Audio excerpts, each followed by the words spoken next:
This is On the Sidelines with Box 13.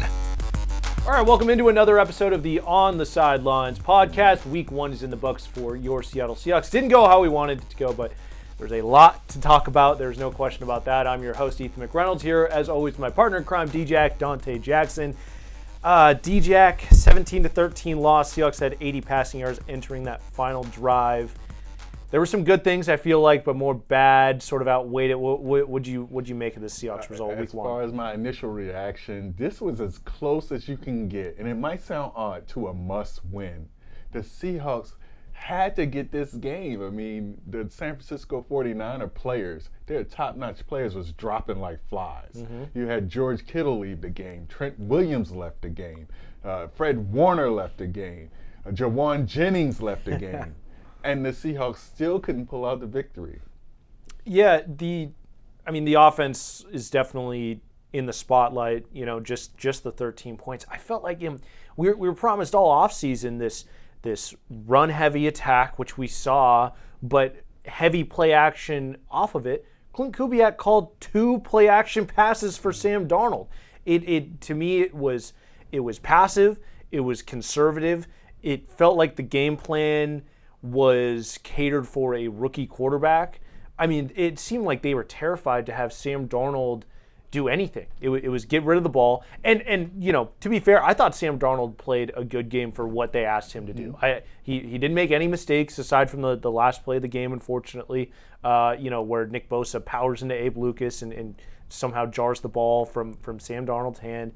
But, you know, other than that singular play, I thought Sam Darnold did a good job. I think he got a little zeroed in on JSN a little bit too much. Yes. It looked like there were some other guys that were open on some routes. Cooper Kupp got 3 targets. Yes. There's no way he was only open 3 out of the however many passes they threw. You know, the lack of explosive plays is what got my attention. Right. Wherein I don't see, a silver lining in sight. I mean, I don't see where these explosive plays are going to happen, because you preached all preseason and raved about Torrey Horton, and he didn't get a target, not one. Yeah. So and Ken Walker looked like a shell of himself. 10 carries, 20 yards. He got a few throws. They went nowhere. A lot of people blaming the offensive line. I get it. But where are the explosive plays? Where are they going to come from? That is the question. I will say the one silver lining for me on the offensive side of the ball, I thought the offensive line was solid. Yes, I didn't think they were like the reason that the Hawks only scored 13 points. I felt like it was play calling. I felt like at times they were running the ball effectively, not the entire game, but at times. I just felt like Clint Kubiak didn't take any chances. Right. It was all playing safe, and sometimes that just doesn't get it done. We sort of had the opposite end of the spectrum last season with throwing the ball over the yard, getting super aggressive, and you can't be that aggressive, but on the other end, you can't be this conservative either. Yes. So it's a fine balance, and that's the separation between a good team and a not-so-good team, a mediocre program, which we have been for the last, I would say, 4 or 5 years, definitely. So that's the difference. It's that balance. Now, from as far as an offensive standpoint, Clint Kubiak, we just watched preseason game number 4. That's what it looked like. Yeah. It looked like they were holding back. And it seems like we're more worried, when I say we, I'm talking about the Seahawks, we're more worried about looks and how we look and putting in packages than we are about winning games. The 49ers had a 5th-round rookie in their defensive backfield. Jackson Smith and Jigba was running wild. I thought they should have passed it a little bit more. You have to make those adjustments. I understand you want to run the ball. This is a run-heavy offense, but you also have to adjust. And the weakness on the 49ers was their secondary, and we did not attack that. And that's something I want to see in week 2, attack the weaknesses. Yeah, I mean, they didn't execute enough. I mean, just 3 of 10 on 3rd down. Time of possession, I mean, they had the ball the second least amount in the entire league. Second to the Miami Dolphins, who got absolutely shellacked against the Indianapolis Colts. I mean, that was a blowout. I did pick them. Thank you, D-Jack. We're going to get to that later. All right. We're going to get to that later. I did pick the Dolphins. I like Tua, and I got Devon Achane on my fantasy team. Didn't really work. I went 0-3 in my fantasy leagues this week, so that was pretty tough. But just 3 of 10 on third down for the Seahawks on the offensive side of the ball. They only had the ball for 22 minutes. I mean, that's just not going to get it done. And the defense played well, aside from Rick Woolen, and we can talk about him, but they were just on the field for way too long. Yes. You know, I mean, Ernest Jones makes that interception to start off the second half, and then the offense responds by just going 3 and out and kicking the ball back. Those are the moments where it's like we finally capture back some momentum. Now we need to go capitalize. When you don't, it's just a get out of jail free card for the 49ers, and they don't pay the price at all. Yeah, so you talk about turnovers. The Seahawks defense got them. Josh Jobe with a beautiful interception. Ernest Jones with a nice interception. And then you forgot about the blocked field goals and the missed field goals. They failed to capitalize on all these miscues by the 49ers. Brock Purdy, what more can you say? He earned his money last Sunday. He showed there's levels to it. He made the throws that he had to make at the end when it was winning time. He dropped that pass, that 26-yarder on third down to Ricky Pearsall. I thought it was OPI. I'm going to give Rick Woolen a pass on that one, but the throw in the end zone, I don't know. You got to go attack that at the highest point like they teach you in Pee Wee football. Go get it. And Rick Woolen looked like he was ready to field a punt. Yeah, I don't know about offensive PI. I didn't really see offensive PI there. It looked like Reek looked up for the ball and stopped running. Well, he got caught on a double move. He bit on it, but then he recovered really nicely because he runs 4-2, and then he looks up for the ball and he stops running. Yes. That's Pop Warner football. Yes. I didn't even play Pop Warner football, and I know that one. You know what I mean? Like, you have to accelerate through the route. Like, oh, my God. No, I disagree. This isn't the first time with Reek either. That's why there's frustration. You know. Yes. Anyway, sorry. Yeah, no, I disagree because if you look closely at the play, Ricky Pearsall extended his arm, which stopped Reek's momentum. Now, Reek was off balance and it knocked him down. But if the NFL allows a wide receiver to give you the arm bar to create that separation, it's no DB in the league that's going to be able to cover anybody if they let that go on. I think it was OPI. I'm going to give him a pass on that one. But we talked about in previous podcasts, Rick Woolen. Come on, man. You got to go back to Tariq. That was the only time you played well. That play, yeah, that play in the end zone was pretty bad. Yes. The guys talked about it after the game. It sucks that they were even in that position. Yes. Would you have kicked or gone for it on that fourth down, the possession? It was tied 10-10. They were at the 19, 4th and 1. McDonald said it was a little over a yard. I believe there was a little bit. It was 3 minutes left on the clock. Yes. What would you have done? I would have went for it. And I think McDonald was capping because I thought it was actually 4th and inches. When I saw them place the ball, it was not a full yard. Then again, I digress. Hey, he was there. He knows. I was watching on TV. You go for it. Why? Because you said you were trying to establish a physical presence. You're trying to get the 12s going. These are all reasons besides the point that you should be able to get a yard as professionals. What about the message you're sending to your team? What about the confidence that you give Sam Darnold? It's other things, underlying reasons of why to go for it. And if you don't get it, the defense is playing well. So I don't agree with the decision to kick the field goal. Usually I say get the points. But in that situation, you go for it. First game of the season against your division rivals. You only got a yard. You want to establish your dominance at the line of scrimmage. You go for that. For me, and I talked about how conservative and passive the offense was, and this was definitely the more conservative call. I actually agreed with it. The defense they allowed a touchdown on the first drive of the game, and they allowed a touchdown on the last drive. To that point, they were just absolutely shutting down this 49ers offense. I feel like it puts a lot of trust in your defense there, and it also makes it. McDonald talked about this in his interview on sports radio. Like, it makes it so that you take the 3 there. The 49ers, it puts them in 3-down territory, not 4-down territory. It makes them way more likely for a stop, as opposed if you go down and get a touchdown or go down and run the clock down. I don't know. I feel like taking the points there, guaranteeing that you get a lead and you put some pressure on the 49ers, because if you don't get it there, it's a tie game. Yes. And, who knows what. I don't know. I like taking the points there, especially with how well the defense was playing. That's just me.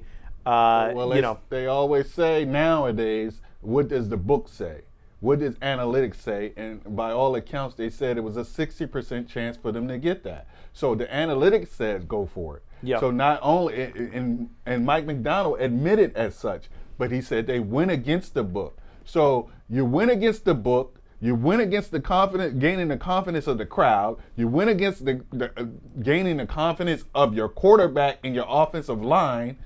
You went against the message that you've been preaching all off season about. You had a chance right there to establish yourself as this team and create its identity, and you failed on all accounts. What's your Puget Sound panic meter after week 1? I'm very panicked. I would say it's a 7. I mean, it's probably as high as it can get after week 1. What makes you so panicked?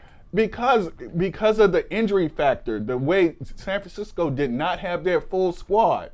You couldn't name 2 people in the secondary. They lost people. The defensive line, this is not the same San Francisco 49ers that we've seen over the years. It was a perfect chance to get them, and they couldn't pull it out. For me, my panic meter is only at a 4. I will,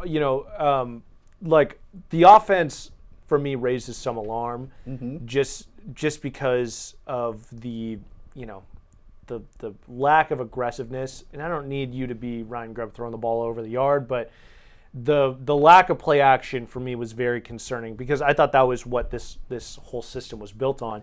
I think the loss to this San Francisco 49ers team, no, they're not, in my eyes, a Super Bowl contender. They're the odds-on favorite to win the division, though. Yes. This team, it's an established system under Kyle Shanahan. You've got Robert Saleh back as defensive coordinator, who he was the coordinator when they went to the Super Bowl, and they were this big, vaunted dynasty a few years back. So you have a lot of familiarity within the scheme, which is something the Seahawks don't have. First year in this offensive scheme, second year in this defensive scheme. The defense I thought looked incredible, but the offense, it looked like it was a first year in a new scheme for all these players. It looked like there was a new quarterback. It looked like you had a new wide receiver trying to get into the fold in Cooper Kupp and rookie Torrey Horton. You know what I mean? So yes, I agree. I don't know. I just think it's week 1. You were playing. I think the Niners are going to be good this season. You weren't playing the New Orleans Saints or the Miami Dolphins. They should have won that football game, and it's really frustrating because you had a chance to beat a really good football team, what I think is going to be a really good football team at home, and get on the right track, and you didn't. I saw things that they played well against a good football What gives you hope? What gives me hope? Yes. I think the offensive line is going to have a better season than it did last year. I think Sam Darnold did a good job at taking care of the football. I thought the defense looked. I think 10 of the 11 players on defense looked really, really good. There's one guy that we talked about that I did not think looked very good, and Mike McDonald is, evaluating that. He's like, maybe we got Spoon and Josh Jobe as the outside corners with Spoon moving inside in nickel with Shaq Griffin or Nehemiah Pritchett on the outside. And then Reek Woolen turns into cornerback 5. Like, that is on the table. So. And you know what? That would be a huge mistake by Mike McDonald, because you don't have the temperature of your team. Reek Woolen is definitely one of the top 2 cornerbacks on this team. He made a couple bad plays. Pros do that, but guess what? I'm putting this on the team. I'm putting this on the organization for having a blasé, lackadaisical approach to the preseason. If you look at the players that made mistakes, JSN, Sam Darnold, Tariq Woolen, you can go down the list. None of them played significant time in the preseason, and they looked like it. JSN dropped balls. He threw a ball in the backfield. He fumbled. He didn't get touched during the preseason. He had his ball cap on all preseason. Sam Darnold, the same thing. Okay, Tariq Woolen, the same thing. He did not play in the preseason. I blame this on the philosophy that the preseason means nothing, because that's exactly what the Seahawks game plan and their effort and the juice that they did not have looked like. It looked like preseason game number 4. Really quick before we gotta move on. Yes. Star of the week from last week. We talked about the negative, but who is your one positive? Which player do you want to highlight this It week? has to be JSN. Although he made some crucial mistakes, 9 catches for 120-something yards. Yep. I wish he could have gotten the end zone. JSN was definitely the star of this game. Yeah, I was gonna pick JSN, but for me the fumble and then that hook and ladder play I thought was great design, but he just airmails it out of bounds.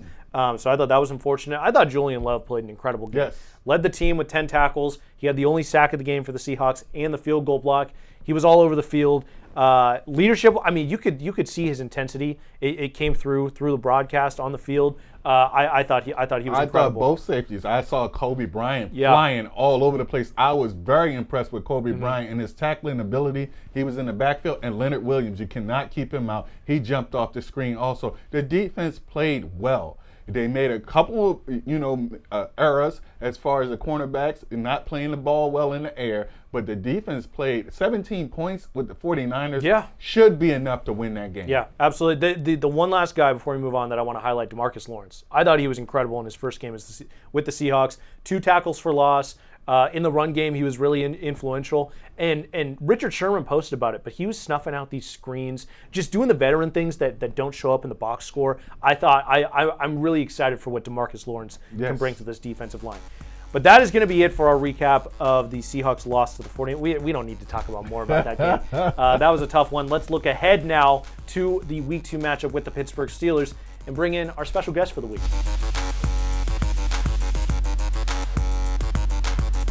All right, we're back. Our special guest for today, none other than Ryan Parrish, who works here at Fox 13, but he also is deputy editor for Behind the Steel Curtain, the Steelers SB Nation affiliate. So Ryan, thank you for joining us. Thanks for having me. I feel like no better time to have you on than as the Seahawks prepare to play your Pittsburgh Steelers in Week 2.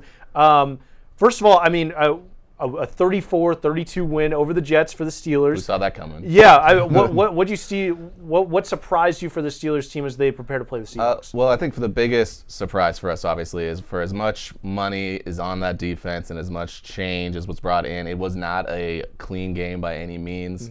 The Jets, a team you knew was going to run the ball, seemed to do so rather successfully for at least the early stages of the game. Yeah.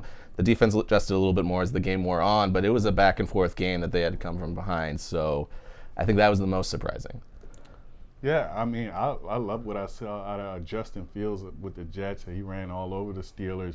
But as far as the defense, Jalen Ramsey, the new addition, I mean, how do you feel about him? I thought he had a great game. It's kind of surreal because, I mean, obviously I'm from the area, so you've seen all the battles he's had with the Seahawks over the years. We've had the Steelers lose to his Jaguars team in the playoffs, and so as a guy who's at least in the running for best cornerback of his generation, to have him be able to come in those big moments like at the end of the game where he essentially seals the victory for the Steelers, it's surreal, and it's like I'm just glad he's on my team. Yeah, definitely. Well, and new quarterback this season, Russell Wilson last year, and Justin Fields actually. Now you go to Aaron Rodgers. I'm not gonna lie, I was very skeptical of the move. I don't know how you were feeling in the offseason, but I mean, it looks like you had a pretty productive game. I mean, it is what it is, isn't it? Because it's kind of a mercenary relationship. We know that he's not got a lot left in the tank. But when you haven't been able to access the middle of the field for the last couple of years and you get a guy who can come in and hit every area of the field, maybe he's not as mobile as he once was, but he's a competent quarterback, which is more than we've had since Ben Roethlisberger's elbow went out. And you say competent quarterback, 4 touchdown passes. I mean, a rating, a 137? The best since 2022.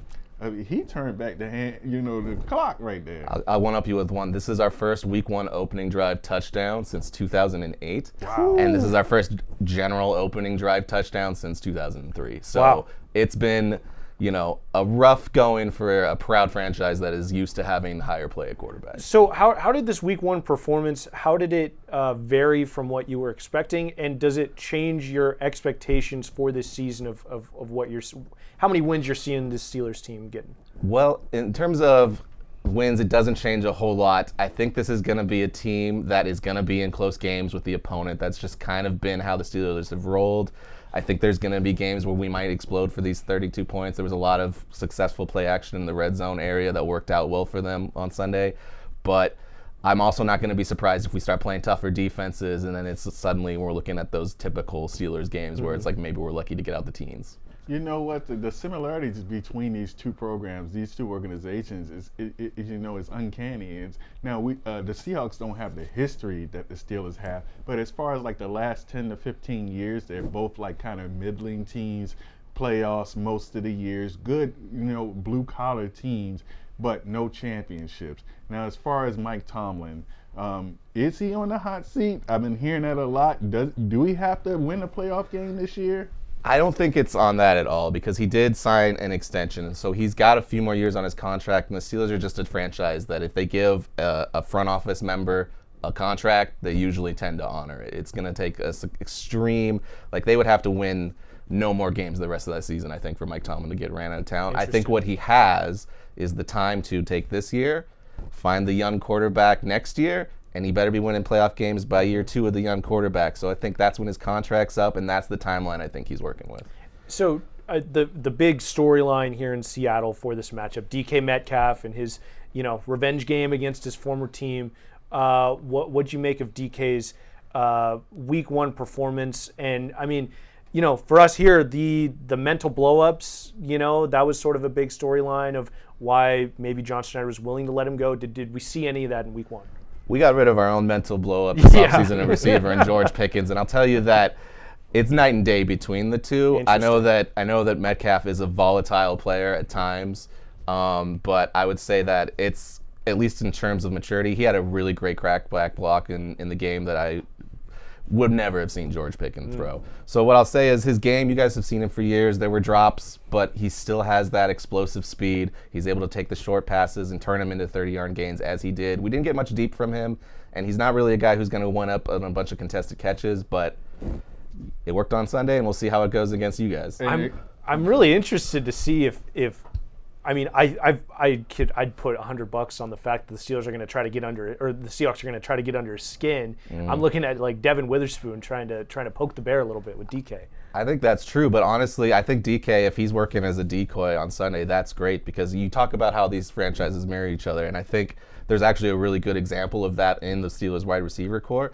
You guys are familiar with Tyler Lockett, right? I think Calvin Austin is essentially Kirkland brand Tyler Lockett, and he had a big game on Sunday as well and scored a touchdown. Yeah. I think that if DK can get the attention of the defense, Calvin Austin's been really good about sitting in the zone and then creating yards after the catch. That's the matchup on offense I'm looking for. And earlier in the podcast, we were talking about how, or I was talking about how the Seahawks lack playmakers in week 1, and where are those explosive plays going to come from? So they could have used DK this year. I didn't agree with letting DK go, no matter how volatile he was, because you just don't get rid of game breakers like that. And now the Seahawks are lacking in that department.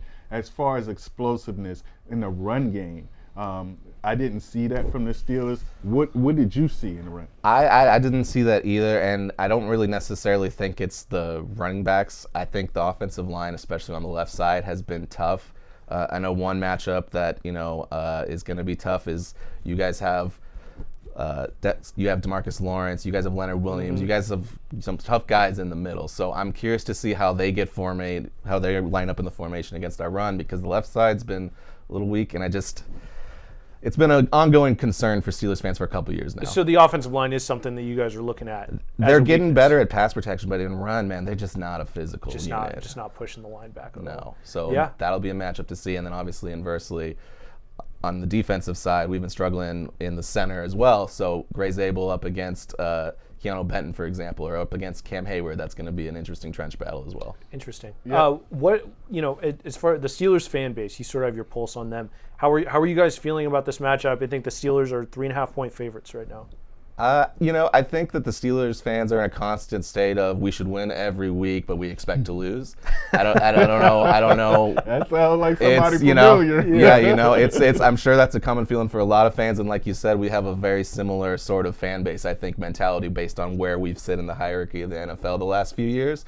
We're good enough that we should be in the playoffs and we should be making runs, but the fans are ready for the shoe to drop. Yes, and the Steelers, I mean, ironically enough, you talk about the defense, but they have Hall of Famers on every level. T.J. Watt, Cam Hayward, and then you go ahead and to Jalen Ramsey in the secondary. The Jets rushed for 183 yards. Now, a lot of that was Justin Fields not knowing, who was going to run the ball. But do you see the Seahawks getting untracked with their run game against the Steelers? I mean, I think it's all going to come down to that play in the middle. I think, if you can get Keanu Benton, he had a very rough game against the Jets offensive line that they've invested a lot of resources into. He was getting pushed back all game. If you can get that, maybe you can get going. It'll just be, who is it? Is it Walker? Is it Charbonnet? We'll see. Yeah, well, let's look forward. Me and DJ have picked out players that we're looking for in this next week. We're calling it Star Watch. Here's our picks. DJ, you picked Zach Charbonnet. Why Zach Charbonnet? Because I want Zach Charbonnet, and I've been talking about this forever. Before they snapped the ball, before they even had an OTA, I thought Zach Charbonnet should be the lead back on this team, and he did nothing to stop me from thinking that. In week 1, he was the better back. Clearly, you can see that. I hope that Clint Kubiak recognizes that and gives Zach Charbonnet 20 to 25 touches in this next game against the Steelers. And I don't care if he gets 2 yards on one carry, just stick with it and keep running Zach Charbonnet. He has been the tougher runner. He's looked the best. That's why Zach Charbonnet is on my Star Watch. Yeah, my Star Watch, Cooper Kupp. Just 2 catches for 15 yards from Cooper Kupp is just not enough. And, I mean, you look at that last play in that 49ers game, Cooper Kupp came open on that sail concept right over the middle. Darnold was looking at K9 in the flat. It sucks that he wasn't looking to Cooper Kupp there. I feel like, the scouting report that I've seen on social media is that Sam Darnold likes to zero in on his favorite guy. He did that last year in Minnesota. It looks like he was doing that a little bit last week with JSN. I feel like getting Cooper Kupp involved has to be part of this game plan. And I like your pick for Zach Charbonnet, DJ, because if I had to pick a second guy to watch out for, it would be Zach Charbonnet in that running game. Because Ryan, the defensively, defending the run for the Pittsburgh Steelers, not great against the New York Jets. Not great at all. And while they didn't get a lot of sacks, they did generate 44% of pressures on the dropbacks that Fields had. And we've seen Darnold struggles with pressure in the past. So they're going to want that running game going because they don't want to put Darnold in a situation where he's got Alex Highsmith, Cam Hayward, TJ Watt against a banged-up Abe Lucas. It's going to be a fun matchup. If you had to pick one, you brought up a bunch of names. If you had to pick one guy for Seahawks fans to watch on this Steelers team in this matchup, who are you picking? Offense or defense? Either. Okay. Either. All right. I think I said it earlier, and I'm going to stick with it. I think Calvin Austin's the one to watch. Him and Witherspoon are going to be a fun matchup in the middle of the field, I think. We'll see what happens. Yeah. Yes, and you talking about JSN and Sam Darnold locking in on a certain receiver, and you went back to when he was with the Vikings. Let's make no mistake, JSN, I love him, emerging player. He's no Justin Jefferson. Justin Jefferson is talked about as the top wide receiver in the league. So I can understand Darnold zeroing in on him. But I think he should spread the ball around a little bit more. Now, I saw a lot of check downs and short passes and him getting the ball out of his hands, or at least trying with the short passes. The explosive plays were lacking. Where do you see those explosive plays coming from the Seahawks? I think it's going to be an interesting one. The Steelers play a lot of cover 3, so any kind of cover 3 beaters you can get. I think if they can force matchups in the middle of the field with Patrick Queen, Peyton Wilson, they're good coverage linebackers, but I think if you can manipulate that middle of the field, that's the place to attack. Well, and you've got DK Metcalf facing his former team. You also have Aaron Rodgers playing the Seahawks again after the Seahawks beat him with the Jets last season. Leonard Williams' 92-yard pick 6 is one that Seahawks fans will remember.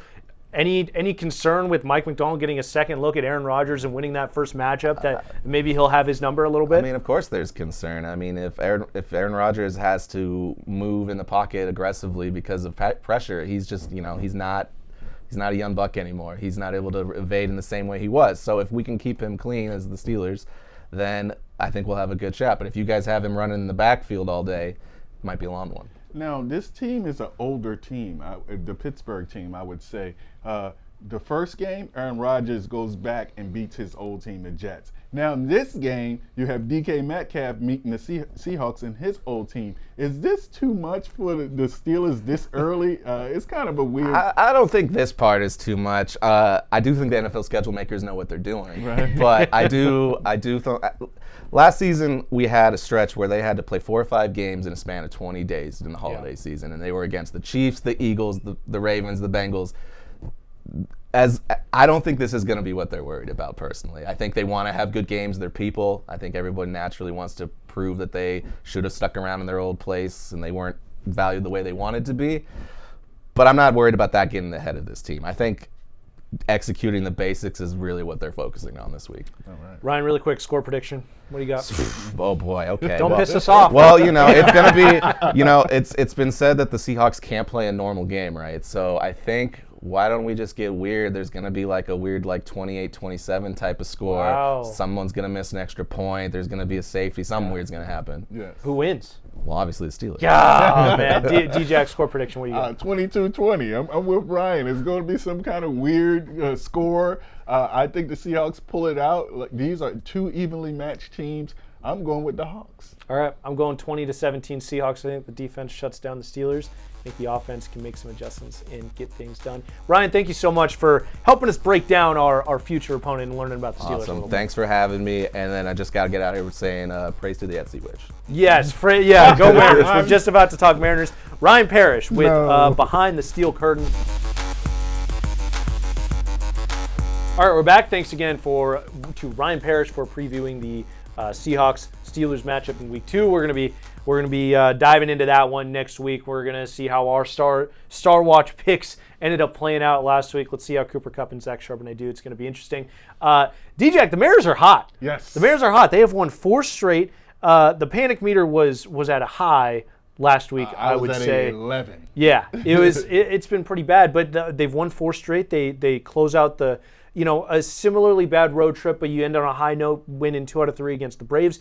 And now you've won 2 straight against the Cardinals, winning that series, and you're going for a series sweep tonight. I'm going to be in the building with some buddies. It's going to be a lot of fun. 4-0 since the Etsy Witch. Yes. 4-0 since the Etsy Witch. One back from the Astros. One back from the Astros, yes, absolutely. Thanks to the Etsy Witch. You know what? I don't want to be Scrooge. You talked me down in the pre-show, so I'm gonna let them have fun with the Etsy Witch. But I'm gonna tell you right now, Ethan, I think it's sad. I really do. If you ask me the honest opinion, I think it's sad. Etsy Witch, but hey, hard disagree for me. 4-0. I can't argue. If the Mariners need a witch to cast a spell to get the Mariners to win a World Series, go and cast all the spells that you want. Yeah. I don't think there is anything sad about it. I don't think there's a single thing. Listen, if they go to the World Series because of the Etsy Witch, you'll see me in the Fox Den riding on a broom with a cat on the back. So Shake on that. We'll get the footage yes, when the Mariners make the World Series. Yes. Hey, listen. Praise to the Etsy Witch. They make it to the World Series. They even make it. They don't even have to win it. All right. Look, so we've talked the past few weeks about how baseball is just a weird sport. That's right? just baseball. And sometimes you just need a little bit of a spark. And I don't think the players are paying attention to the Etsy Witch. Our own Lauren Helmbrick, new sports reporter here at Fox 13, asked Dan Wilson if he had heard about the Etsy Witch. He said he doesn't go on Twitter. So, the social media team's playing into it, I think, as they should. I think it's a fun thing this fan base is doing. 4-0 since a Mariner fan paid a witch on Etsy $20 to cast a spell for the Seattle Mariners. Pretty awesome. But they're playing some pretty good baseball. Yes. 28 runs in 2 games against the Braves. And then you go out and you win 2 gritty games against the Cardinals. What are you seeing from this team? You love to see the runs. You know, 18 runs in one of those games. Mm-hmm. You love to see it at that time, but then when you think back, you're like, hold up, save some of that for the next game, because we have PTSD. Yeah. We know a 2-0 loss going to come right after that, but the Mariners are 4-0, and, we talk about some of the players that we wanted to highlight, and first and foremost, I wanted to talk about Randy Arozarena. Mm-hmm. Definitely. I mean, the guy is electric. He's kind of the heartbeat of the team. He's that vibe. He crosses the arms. I love what he does. And then you got the new acquisition in Josh Naylor. Yes. Nails, the attitude, the intensity. Sign this guy today, Mariners. You always needed a first baseman. If you think you're going to go out and find a guy like Naylor, you're wrong. You got him in the building right now. Keep him here. I was going to highlight Josh Naylor. They absolutely need to sign him, and it seems like it's going in the right direction. I mean, you look at the game last night, Tuesday night, against the Cardinals. He has the go-ahead home run in the 4th inning. The bat flip was absolutely electric, and you can tell he's feeding off the energy from the fans. Post game, he's raving about the fans and the electricity. He said he was talking to first baseman William Contreras, and Contreras was like, "Yeah, man, it's like always electric here. This is sick. Like, that's cool. Like an opponent coming in here and being like, man, this fan base is so cool. This fan base is just dying for a winner. Yes. And you finally got a team. You know, if they don't win the division, I think it'll be a disappointment. But they're in a spot right now where they can make the postseason. The Rangers just a game and a half back. But man, Josh Naylor, I feel like is completely buying in to this team, and just preaching everything. I mean, he's like, it's go time. This is what we want. Yes. And they had that whole team meeting where it's like, hey guys, it's go time. Mm-hmm. And they didn't immediately react to that. It didn't immediately show up on the field. But I feel like the team is going in the right direction. And then he's also maybe taking a little jab at Teoscar Hernandez. He's like, I love hitting here. He said when he was a road opponent, he's like, T-Mobile Park is one of those places where I was always looking forward to coming here. The stadium is awesome, and he loves hitting here. Yes. How many guys say they love hitting here? Julio Rodriguez doesn't even like hitting here. I have never heard that before, and that's what endears him to me so much. He's embraced the pressure. He's embraced this fan base. He's embraced this team. And I think he's one of the emotional leaders on this team. Very rarely do you see that happen. A player come in halfway through the season and become a leader on the team, and he's producing also. That's most important. Last night he hits a bomb, and I mean, you can see it in his stride. He's ready to go right now. He's in playoff mode, and so are the Mariners. And let's hope they can take this momentum all the way through to the playoffs and through the playoffs and get to that first World Series in Mariners history. I would say, within this lineup, there are guys that are more important than others. I would say Julio is at the very top of that list. You throw Cal in there with all the production, but he impacts the ways in different ways behind the plate. I would put Josh Naylor up there among Cal and Julio as the most important people in this lineup. He was while the Mariners on those road trips, Josh Naylor was slumping a little bit, and you just felt like there wasn't that spark in the lineup that you really wanted to see while not being able to pick up the pitching staff. This lineup is different with Josh Naylor in it, the electricity that he brings, and you feel like he's always up to the moment, I feel like. Yes, I love his intensity, and it seems like he's focused. Like he has this certain focus and demeanor that you love to see, because you have the style and the enthusiasm and exuberance of a Julio Rodriguez. Yeah. You have the vibes of Suarez and Rosarena, and then here comes Nails. Yeah. I mean, perfect name, because that's what comes to mind when you see his face, his countenance, and just his attitude, his intensity. Josh Naylor right now has endeared himself to this fan base and become a fan favorite. And as long as he keeps producing, we want him here.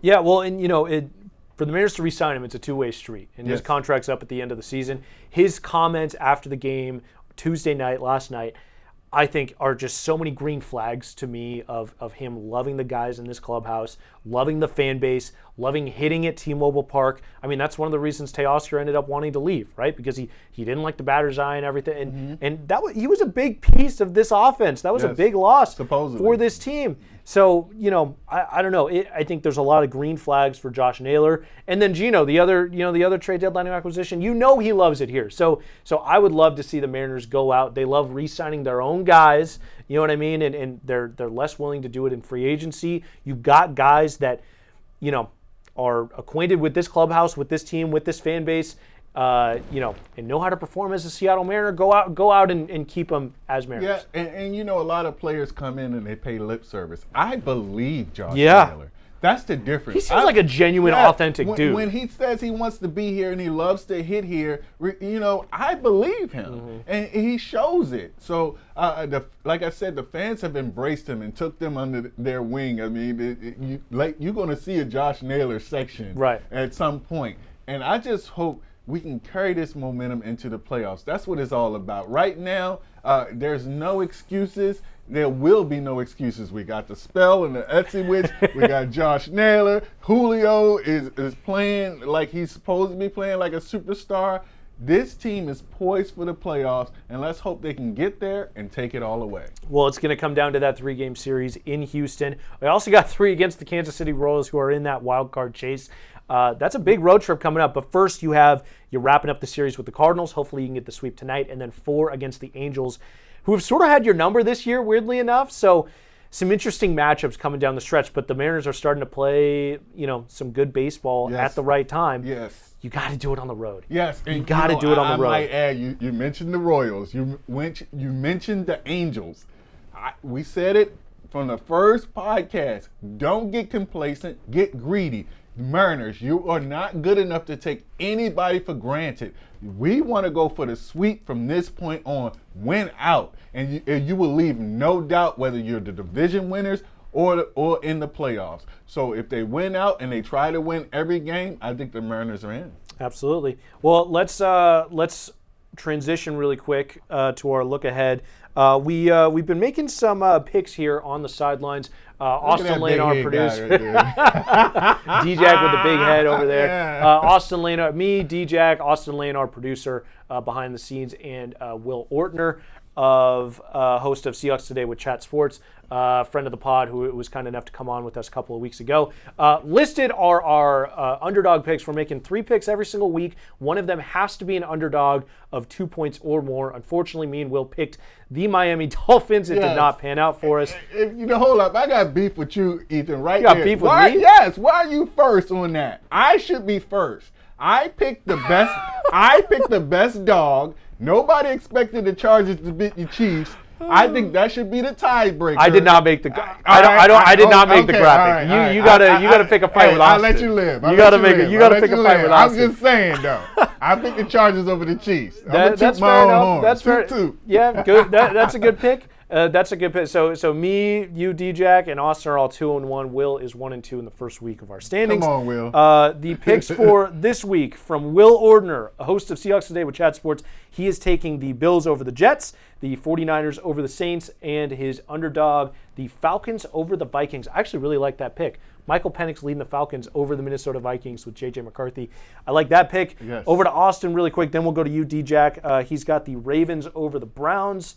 I'd be shocked if that one didn't fall. Rams over the Titans on the road, and then his dog, the Washington Commanders over the Green Bay Packers on Thursday Night Football.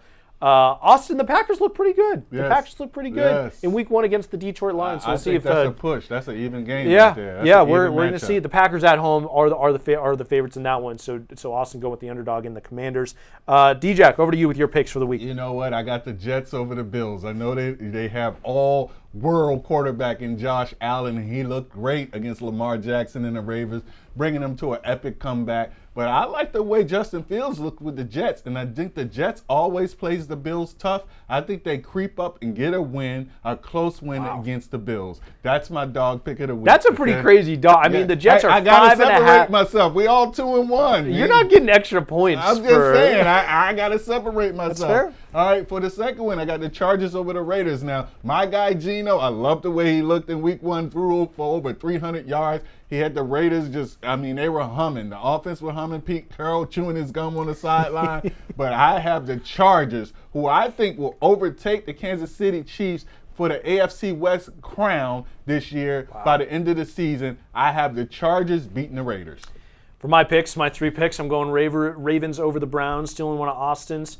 I got Cowboys over the Giants, which I believe is one of yours. And my underdog of the week, the Seattle Seahawks. You got no faith in the Seahawks. You're not picking them as the dog. You know what? I'm saving the Seahawks.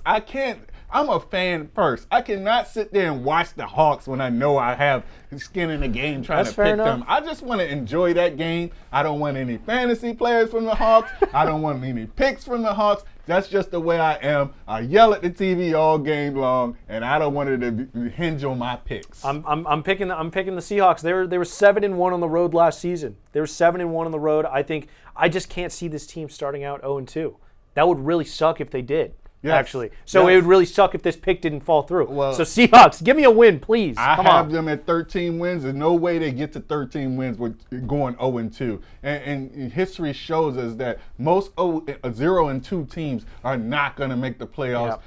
Mike McDonald, hopefully you get this corrected this week. Clint Kubiak, I want to see the offense y'all talked about all offseason.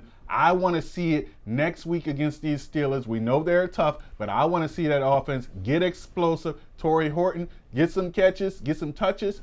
I want to see the go Hawks. I picked the Hawks now. Don't get me wrong. I just didn't pick them in the contest. That's all.